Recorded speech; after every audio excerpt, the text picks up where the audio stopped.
안녕하세요. 한양대학교 병원 재활의학과 김준엽입니다. 호흡 재활이 누구에게 필요한지 설명해 주실 수 있나요? 네, 호흡 재활이라고 하면은 일반인은 물론이고 의사들조차도 이게 도대체 뭐 하는 의학의 범주인지 전혀 모르는 경우가 많습니다. 그러한 이유는 사실은 재활이라는 단어를 들었을 때 근골격계 손상이나 교통사고, 뇌졸중 이런 경우에 있어서 이제 다시 일상생활로 돌아가게 해주는 그런 과정을 먼저 떠올리게 되는데, 이러한 재활이라는 단어랑 우리가 평상시에 지속적으로 이제 시행하는 호흡이라는 단어가 만났을 때 언뜻 그림이 안 떠오르는 게 사실은 정상적입니다. 저도 이제 재활의학과 의사를 하기 전에는 이 호흡 재활이라는 건 들어본 적도 사실 없었고, 이제 재활의학을 전공하다 보니까 알게 된 거고, 그래서 정의는 다양한데 호흡 재활은 이제 폐질환이나 호흡에 어떤 문제를 겪고 있는 사람들이 더 나은 삶과 호흡을 할 수 있도록 도와주는 의료 프로그램이라고 보시면 됩니다. 적용되는 질환은 대표적으로는 COPD 같은, 이제 한국어로는 만성 폐쇄성 폐질환과 같은 질환이 있을 수 있고, 이 외에도 루게릭병이나 다른 근육병과 같은 희귀난치성 질환 또는 척추 측만증이 심해졌을 때, 그런 경우에 이제 근골격계 구조적 문제가 있는 경우에도 직접적인 폐질환은 아니지만 그런 호흡재활 치료가 필요하게 됩니다. 호흡 재활 치료는 어떠한 방법으로 진행되고 그 기간은 어떻게 되나요? 네, 호흡재활 치료는 광범위한 그런 이제 개념이라서 어떠한 방법으로 진행된다라는 것을 이제 간략하게 설명드리기 매우 어려운 부분이지만, 그 중에서 대표적인 부분만 예를 들어보자고 하면은, 가래가 너무 끈적여서 잘 배출하지 못하는 분들은 약물을 이용해서 가래를 조금 더 쉽게 뱉어낼 수 있게 도와드릴 수 있고, 그 외에도 너무 얕은 호흡을 해서 어떤 복식 호흡이 안 되는 그런 환자들 같은 경우에는 깊은 호흡을 할 수 있도록 횡격막 호흡법을 훈련하게 돼서 환기부전을 조금 더 역전시킨다든지 그런 부분들을 도와드릴 수 있습니다.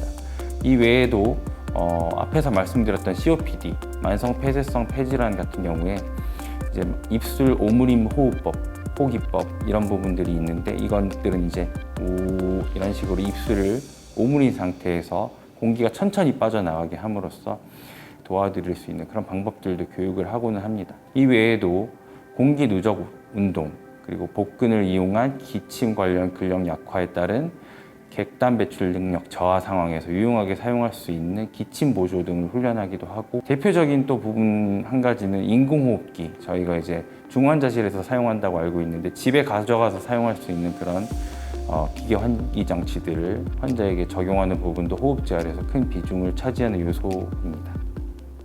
호흡 재활 치료를 통해 얻을 수 있는 이득에는 어떤 것들이 있을까요?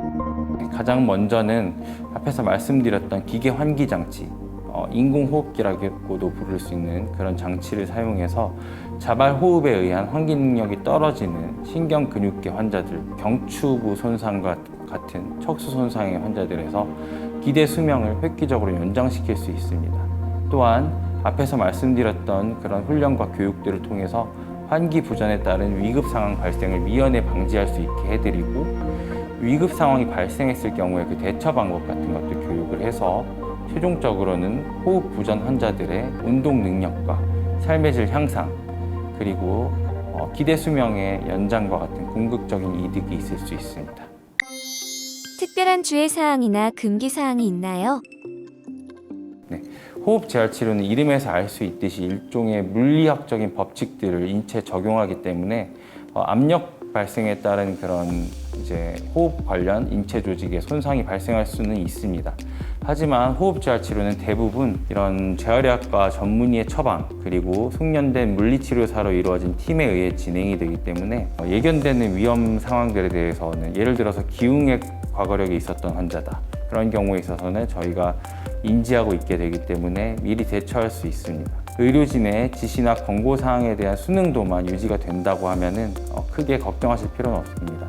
이 수능도는 주치의가 되는 전문의나 호흡재활 치료사의 권고사항에 대해서 잘 따라와 주시는 게 가장 중요하다고 볼 수 있겠습니다. 집에서 호흡 재활을 보조할 수 있는 장치나 장비가 있나요? 네, 대부분의 장비들은 사실 병원에서 보유하고 있게 되고, 집에서 어떤 호흡재활을 보조할 수 있는 장비들로는 공기 누적 훈련을 할 수 있는 엠브백이라고 하는, 우리가 이제 드라마에서 위급 상황에서 어떤 공기 주머니를 가지고 다니면서 환자한테 도수 환기를 시켜주는 장면을 볼 수 있는데, 그런 도수 환기 장치 또는 자동화되어 있는 기계 환기 장치가 있을 수 있습니다. 인공호흡기를 말씀드리는 것이고요. 이 외에도 기존에 가래가 잘 안 나오시는 분들 같은 경우는 가래를 유동화시켜서 배출하기 쉽게 해주는 아카펠라와 같은 객단 보조 장치, 대표적인 장비입니다. 더 나은 결과를 위해 생활 방식 변화 또는 자기 관리법이 있나요? 생활 방식의 변화는 호흡재활 치료 중에서 특히 폐 자체의 질환인 COPD, 만성 폐쇄성 폐질환 같은 경우에 더 중요하게 되고, 금연이나 적정 체중 유지, 적당한 강도에서의 유산소 운동, 그리고 근력 강화 운동이 뒷받침되게 되면 호흡재활 치료 조금 더 용이하게 받을 수 있게 됩니다. 하지만 앞에서 말씀드렸던 부분인 수능도에 대해서 한 번 더 짚고 넘어갈 필요가 있습니다. 가장 중요한 것은 이러한 생활 방식의 변화를 포함하는 개념이면서 모든 재활 치료의 공통적인 치료 성공 필수 요소라고 할 수 있는 치료 수능도입니다. 호흡 재활 치료를 포함해서 모든 재활 치료는 수술이나 시술과 같은 의료진의 기술에 의존한다기보다는 환자분들이 적극적인 태도로 의료진과 함께 하려고 하는 훈련과 교육에 대한 절대적으로 믿고 따라갈 수 있는 자세가 핵심 요소라고 생각합니다. 그렇기 때문에 이러한 재활 치료들을 저희가 처방을 해드렸을 때, 혹은 같이 진행을 하게 되었을 때 환자분들이 저희를 적극적으로 믿고 따라와 주시려고 하는 마음가짐, 태도, 그것이 가장 중요하다라고 말씀드리고 싶습니다. 코비드19로 인해 후유증을 겪는 사람들에게도 호흡 재활이 필요할까요? 네, 좋은 질문이라고 생각합니다. 실제로도 지금 호흡기 내과 같은 곳에 입원해서 코비드 혹은 코로나 바이러스에 의한 바이러스성 폐렴이 걸렸다가 완치가 되지 않고 지속적으로 후유증이 남아서 입원과 퇴원을 반복하시는 분들이 있는데, 후유증은 굉장히 다양합니다. 지금까지 알려진 바로는 뇌신경계 변화까지도 가져온다고 알려져 있고, 하지만 공통적으로는 역시 호흡기계의 변화가 수반이 됩니다.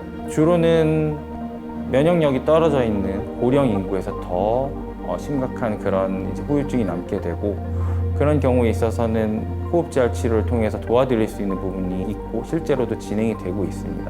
코로나 바이러스에 의한 폐렴의 후유증에 있어서 내과적인 치료가 당연히 기본이 되고, 일상생활 동작 수행을 조금 더 편하게 진행하기 위해서 물리적인 법칙들을 이용한 운동 치료를 통해서 운동 능력을 향상시키고, 또한 환기부전이 일어나는 그런 비율을 조금 줄이기 위해서 저희가 같이 서포트하고 있습니다. 경청해 주셔서 감사합니다.